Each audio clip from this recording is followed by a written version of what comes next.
نحمده ونصلي على رسوله الكريم أما بعد فأعوذ بالله من الشيطان الرجيم بسم الله الرحمن الرحيم إن الدين عند الله الإسلام صدق الله العظيم وقال النبي صلى الله عليه وسلم المؤمن كمثل جسد واحد اشتكى رأسه اشتكى كله اشتكى عينه اشتكى كله او كما قال علیہ السلام۔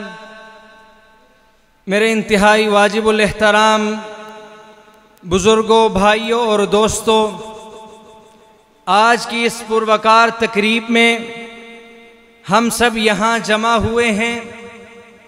اس تقریب میں ہم سب کا یہاں جمع ہونے کا مقصد اپنے ان پیارے بھائیوں کی اس دستار فضیلت کے موقع پر اس عظیم الشان اور پرمسرت خوشی کے لمحات میں ہم شریک ہو سکیں اور اس نورانی ماحول میں اپنے دلوں کو نورانیت بخشیں۔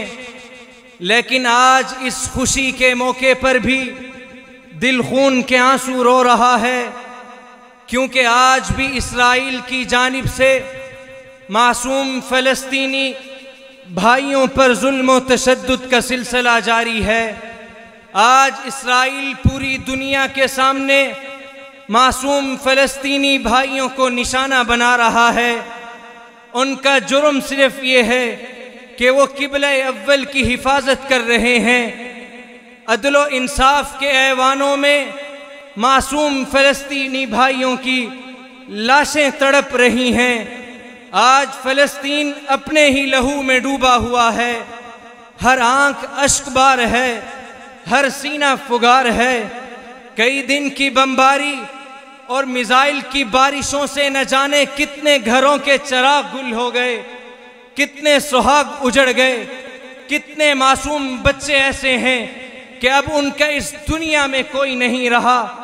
وہ غزہ جہاں راتوں میں تاریکیاں، دنوں میں بے بسی کا دور دورہ ہے، جہاں لوگ جذبات کے ایندھن میں جل رہے ہیں، جہاں مسلمان ایک سازش کے تحت غزہ میں گندم کے بے وقت دانوں کی طرح پس رہے ہیں۔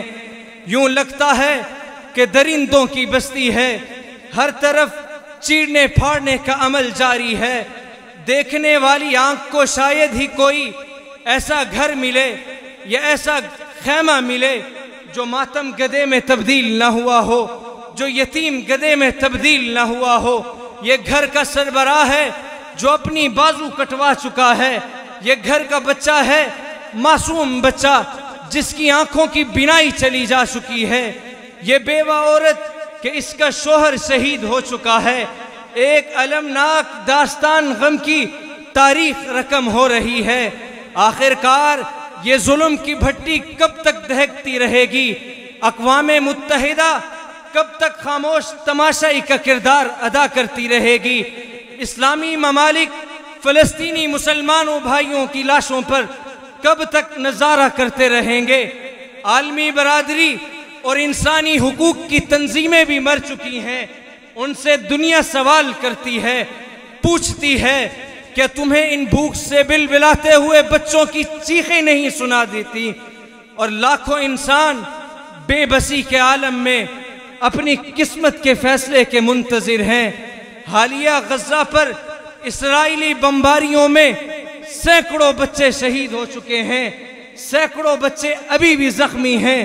وہ اپنی ان زخمی انگلیوں سے زنجیر عدل ہلا رہے ہیں، لیکن اقوام متحدہ کے ایوانوں میں ان کی گونج نہیں سنائی دے رہی کہ فلسطینیوں کا غم دائمی غم ہے، کہ اس خزاں کے لیے کوئی بہار نہیں، کہ اس زخم کے لیے کوئی مرہم نہیں، کہ اس بسمل کے لیے کوئی مسیحا نہیں، کہ اقوام متحدہ اسی طرح خاموش تماشائی کا کردار ادا کرتا رہے گا۔ تو اس صورتحال میں ہم پر بھی کچھ ذمہ داریاں عائد ہوتی ہیں، کیونکہ آپ علیہ السلام نے فرمایا ہے ہمارا اور فلسطینیوں کا جو تعلق ہے، بیت المقدس سے جو ہمارا تعلق ہے، وہ ایک ایمانی تعلق ہے، ہم اسے فراموش نہیں کر سکتے۔ تو اس صورتحال میں ہم پر بھی کچھ ذمہ داریاں عائد ہوتی ہیں۔ آپ علیہ السلام کا فرمان ہے کہ جب تم کسی برائی کو دیکھو تو اس کو دست بازو سے روکو، اگر اس کی طاقت نہیں رکھتے تو پھر تم اپنی آواز سے اس کو روکو۔ تو آج ایوبی کے فرزندوں، ہم پر بھی کچھ ذمہ داریاں عائد ہوتی ہیں کہ ہم ان فلسطینی بھائیوں کی حق میں آواز اٹھائیں، دنیا کو بتلا دیں کہ یہ اسرائیل ظالم ہے، جابر ہے، ہمارے مسلمان بھائیوں پر ظلم کر رہا ہے۔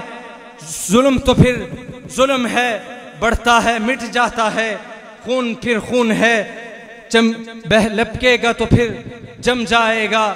وآخر دعوانا ان الحمد للہ رب العالمین۔